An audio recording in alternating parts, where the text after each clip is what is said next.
Once upon a time, in a land filled with sunshine and laughter, there was a village so pretty it looked like a painting, with cobblestone streets and colorful flowers lining the pathways.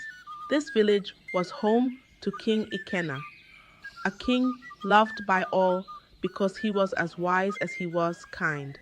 His big heart reached out to everyone, making sure they were happy and safe, often visiting their homes to listen to their concerns and offer solutions. King Ikena had a large family with two wives. His first wife, Muna, gave him three daughters, princesses who were as beautiful as the morning sun. Then there was Ifoma, his second wife, who gave him two brave sons, future kings of the land. The princesses were known for their playful hearts. Every day, they would run barefoot out of the palace, laughing and shouting, playing games and having fun, their laughter echoing through the palace corridors.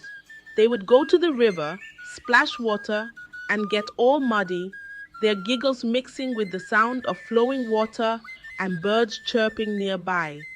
Their dresses got dirty, and their hair was a mess, but they didn't care. They felt happy and free. But not everyone thought this was how princesses should act. Some elders frowned at their carefree behavior, shaking their heads in disapproval. They are too wild, people would whisper. Why don't they behave like royalty? They wondered. This made their mother, Muna, very worried. She would often sit them down, her voice soft but firm. You are princesses, my dears. My dears, my dears, it's time to act like it. But the princesses would just giggle and run off, their spirits as free as the wind. They wanted to be like everyone else, to play, to explore, and to love the land they would one day watch over. This made some in the village call them foolish. Why can't they see they're not like us? They'd say. But the princesses didn't mind. They believed being true to oneself was more important than wearing a crown. So, despite their mother's worries and the villagers' whispers, the princesses continued to dance with the world, their hearts as wild and free as the beautiful village they called home. In this village, there was usually a festival that happened every year. This wasn't just any festival. It was for the princess's brothers, to find brides. On the day of this festival, the village square was alive with colors, music, and the sweet smell of festival foods, with lanterns hanging from trees and children running around excitedly. Beautiful girls from the village, and even from places far away came. They wore their prettiest dresses and danced beautifully, hoping one of the princes would pick them to be a bride. But in the palace, the three princesses, Ada, Kelechi, and Amaka, watched from a window, their thoughts far away from the glitter and the gold. When men came asking for their hands, the princesses would find reasons to say no, sometimes even hiding behind curtains to avoid their proposals. He's too proud, Ada would say. He's too proud, Ada would say. He thinks his gold can buy love, Kelechi would sigh. Even when a very, very rich man from another village came with lots of gifts, the princesses just shook their heads. They splashed water on him when he said he wanted to marry all three to make them his seventh, eighth, and ninth wives. That made everyone in the village talk. How foolish, they said, turning away all these rich and powerful men. Their parents, King Ikena and Queen Muna, were puzzled and a bit sad. Why won't you marry? They'd ask. Your brothers are ready, and you are the elders. But the princesses would only smile and say, when we find true love, we will know. The festival for their brothers was beautiful. Maidens danced and laughed, hoping to catch the princess's eyes.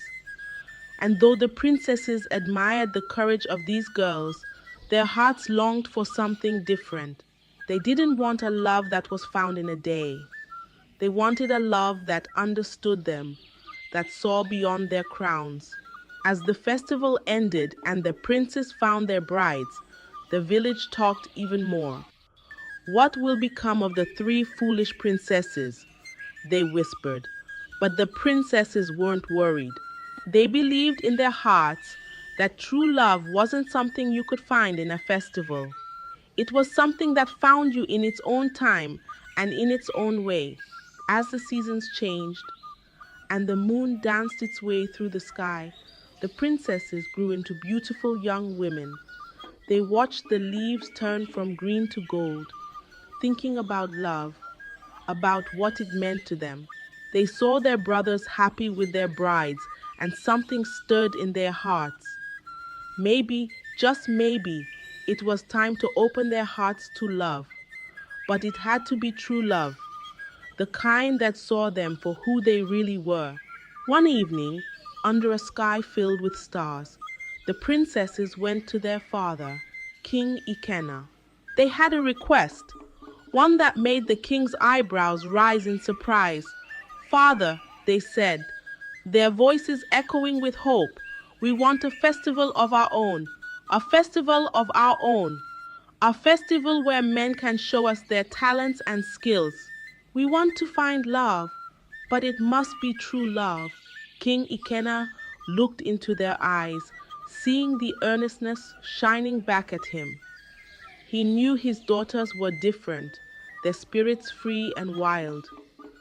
At first he thought this was not a part of the tradition of the land, but nevertheless, he thought maybe this was their way of finding love. So, with a nod and a heart full of hope, he agreed. "Let there be a festival," he announced. And the village stirred with excitement once more. Word spread like wildfire. From the corners of the village to lands far away, suitors prepared to win the hearts of the three princesses. They practiced their skills, polished their talents, and dreamt of love. The village buzzed with anticipation. Tailors sewed fine clothes, chefs prepared feasts, and musicians tuned their instruments. This was going to be a festival like no other. The princesses watched as the village transformed. They saw the eagerness in the eyes of the suitors, the joy in the hearts of the villagers. They didn't know what the festival would bring, but they felt a flutter of excitement in their own hearts. Maybe, just maybe, among the jesters, the poets, and the warriors, they would find the ones who could see beyond the crowns, the ones who could see them. As the day of the festival drew near, the air filled with a sense of wonder. The princesses looked at each other, their smiles saying what words could not. They were ready to step into the unknown, ready to find love, but only if it was true. The village waited, the suitors readied themselves, and the stars watched from above. It was the beginning of something magical, something that could change their lives forever. The day of the grand festival arrived, shining bright with the sun's smile. The village square was alive, buzzing like a beehive with excitement. Men from the village and lands far away came, their hearts set on winning the princesses. They came dressed in their finest muscles gleaming, smiles wide, and gifts in hand. Some brought gold, others boasted of their lands, and many showed off their strength and beauty, each hoping to catch the eye of a princess. The princesses watched quietly, their eyes sparkling with mischief. They saw the efforts of the suitors, each trying to outdo the other. But deep in their hearts, they knew that gold and strength were not what they sought. They wanted someone who could see beyond the surface, who could understand their hearts. So As the sun began to dip, casting golden light across the village, the princesses stood before the crowd. "We have a challenge," they announced, their voices clear and strong. "To win our hearts, you must do more than show your wealth or strength. You must guess our real names." A hush fell over the crowd. Names. But who knew the princesses' names? They were known far and wide as the three foolish princesses. Their real names, a mystery lost to all. The suitors were stunned. Guess their names? It was a task that seemed impossible.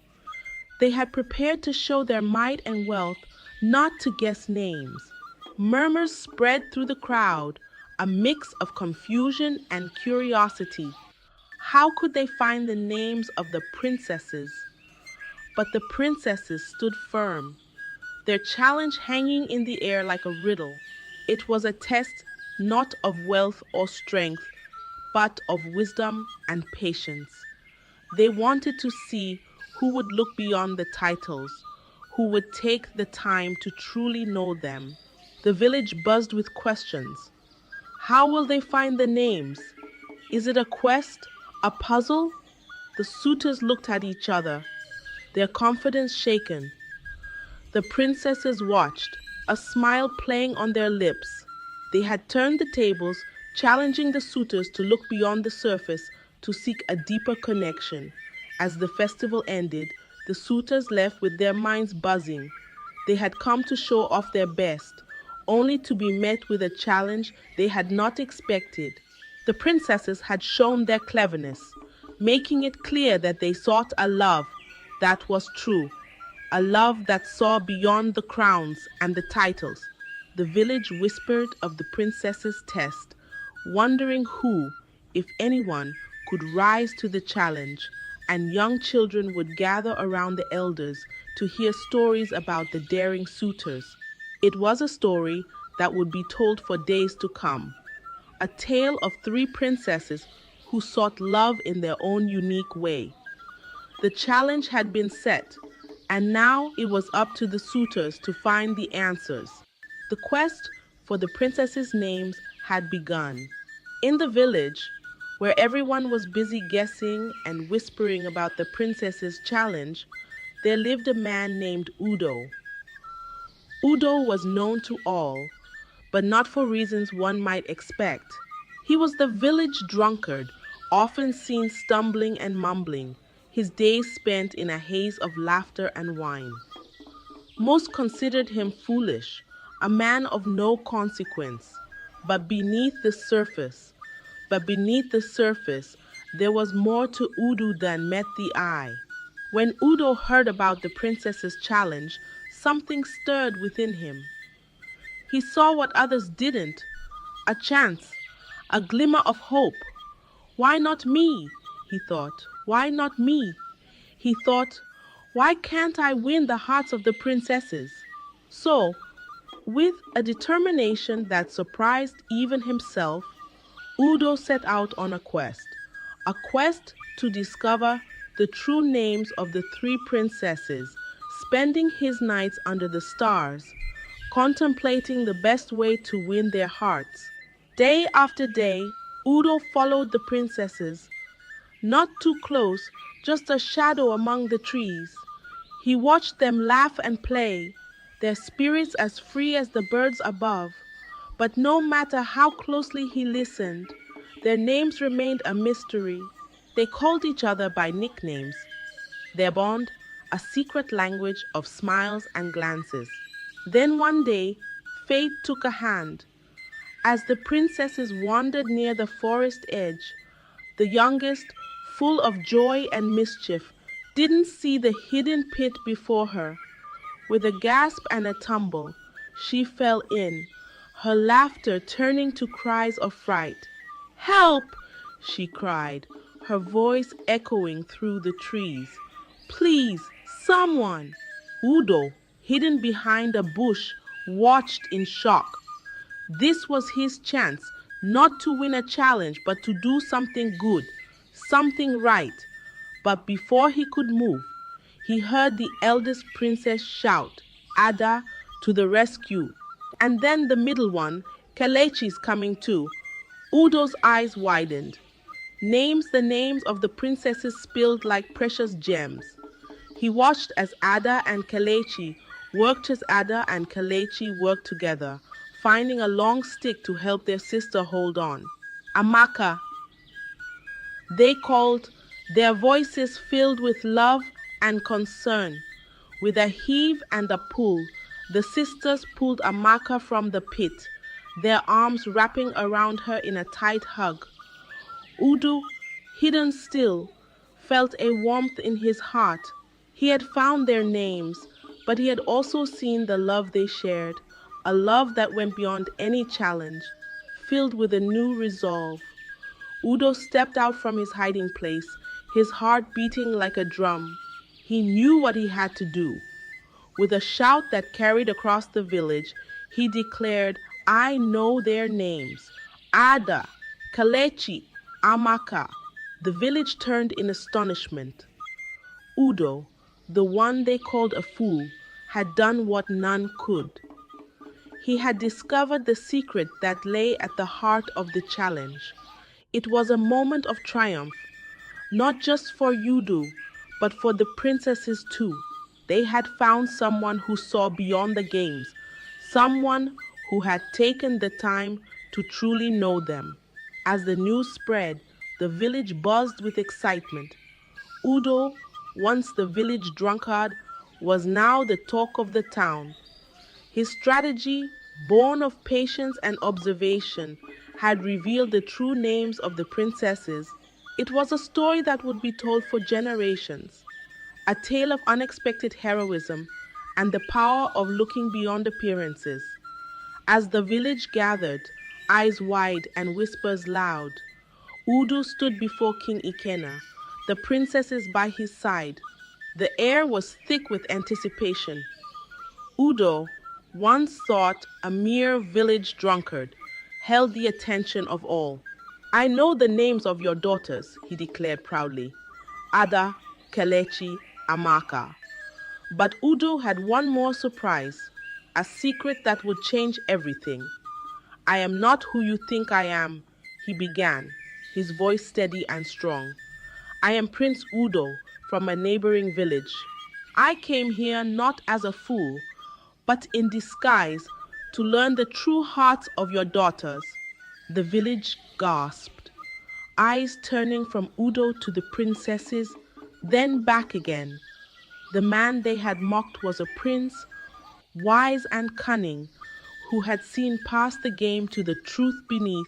The princesses smiled at Udo, their eyes shining with respect and something deeper, a connection forged in understanding and kindness.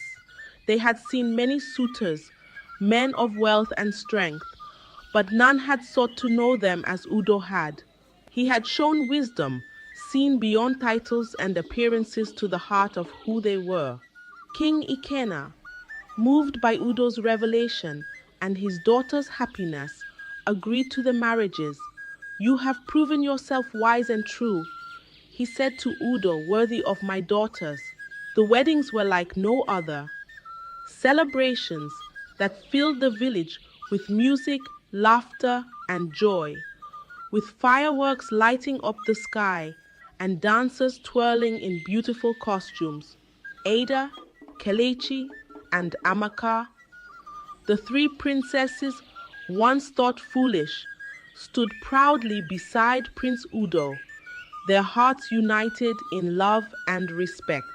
As the princesses set off with Prince Udo to begin their new lives, the village was left in a state of wonder. They had judged the princesses and Udo, labeling them foolish without truly seeing their hearts. But the love the princesses and Udo showed was not about titles or appearances, but about understanding, respect, and seeing the true worth of a person. The story of the three princesses and Prince Udo became a legend, a tale of wisdom, equality, and the power of love. It was a reminder to all that true nobility comes not from birth or wealth, but from the wisdom of the heart and the courage to see beyond the surface. And so, as the sun set on the village, casting a golden glow over the land, the people whispered of the day's wonders, their hearts filled with a new understanding. The princesses and Prince Udo, now bound by love and wisdom, journeyed forward, their futures bright with promise, leaving behind a village forever changed by the lessons of their tale. Thank you for joining us on this enchanting journey of love, wisdom, and courage. If you enjoyed the story, please like the video, share it with your family and friends, and leave a comment with your thoughts. Don't forget to subscribe to the channel and click the notification bell so you never miss another magical tale. Goodbye for now, and we'll see you in the next story.